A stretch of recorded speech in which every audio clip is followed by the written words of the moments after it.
Hi, my name is Pastor Vince from Christ the King Family Church.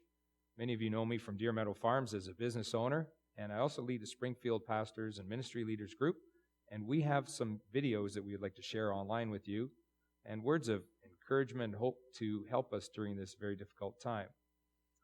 Right now, we're going through a pandemic, and a lot of people are experiencing something called oppression.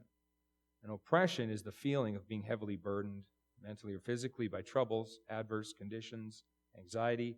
It's a sense of being weighed down in body or mind. It's something that lowers our mood, and it can lead to things like depression. In the Bible, there's numerous examples of God's people being oppressed. There's the example of Egypt when God's people were slaves under Pharaoh. The story of Gideon and the Midianites. The Midianites were oppressing God's people, stealing their grain, and they were so numerous that God's people felt powerless. I want to share with you the story in 1 Kings chapter 6 and 7 about the city of Samaria, who was also oppressed. They were a city under siege by a foreign power, and they were under lockdown, something that we're familiar with. Under lockdown, they ran out of food, ran out of supplies. They couldn't get them in. Trade had come to an halt. There was no price protection in the city, so supply that was limited became hyperinflated. There was price gouging, hoarding, stockpiling even. Some businesses were shut down completely. They had nothing to sell, and they had no customers. So they were oppressed. Some people began to eat their pets, their donkeys, livestock, and in one case it led to cannibalism.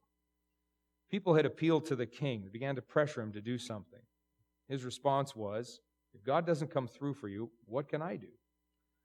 Desperate and as a last resort, he sent a messenger to the prophet Elijah, asking for help. Then he decides to go himself. And Elisha gives him the word of the Lord. And the word of the Lord was this: tomorrow, food will be cheap and plentiful and available at the city gate. The king's first officer spoke up. This is ridiculous. It's unbelievable. How is food going to magically appear? Where is it going to come from? How is the city gate going to be open for trade? How could tomorrow be better than today? The army is still there. We're still here. We're running out of everything. We're starving. We can't march out of the city and fight them. We don't have the strength to defeat this foreign power and send them home. We're done. Elisha said to the first officer that he would see it with his own eyes, but not eat of it. And the next day, it happens. The invading army mysteriously abandons the siege and literally leaves everything behind. All their supplies, all their food. As the news hits the city, crowds begin to stampede out the city gate and trample the first officer who was stationed at the city gate. Now in this story, there's a few different types of people. First of all, there's the crowd. The majority of people who are just victims in this thing. They're panicked. Perhaps they listen to things on the news. They're manipulated by the media, perhaps to the left or to the right. They're crying for help. They're putting pressure on people who are leaders to do something to solve their problem. Then there's Elisha. Elisha's spiritually tuned into God. He's calmer than he should be. There are people like Elisha who trust God in spite of the circumstance. They believe God is going to help them. They believe that God is going to be on the other side of whatever pandemic or siege, and He's going to help them get back on track and pick up the pieces.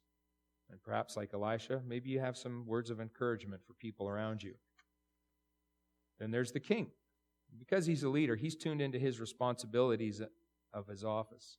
He sees the needs of his people, feels the pressure of his office to look after them, but he has no answers.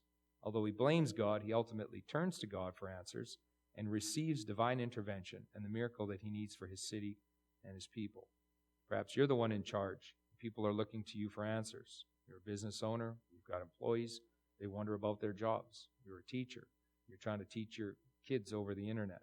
Or you're a school administrator, trying to make sure everything is running and functioning. Or a superintendent. Perhaps you're a pastor and you want to minister to your sheep and you have to be creative. But you don't really have any answers as to when this is going to end. Perhaps you're the mayor or counselor, or you lead a department in the RM. Or you're a parent at home with kids and you don't know what tomorrow is going to really bring.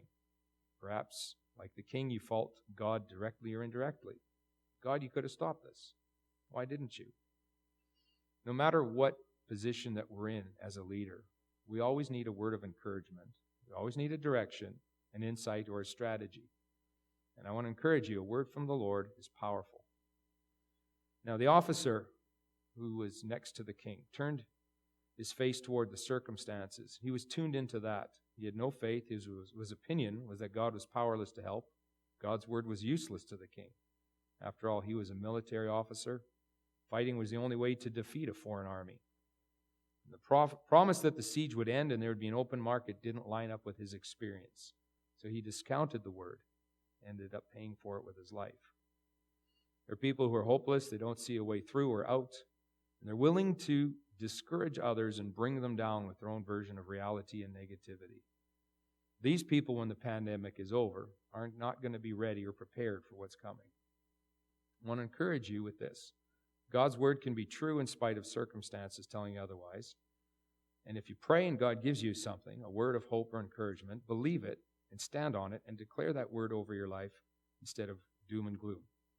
God can break the power of any oppressing force, including a pandemic. And this isn't the first time in history that something like this has happened, and people have had to wade through it, get through it, and look for hope on the other side.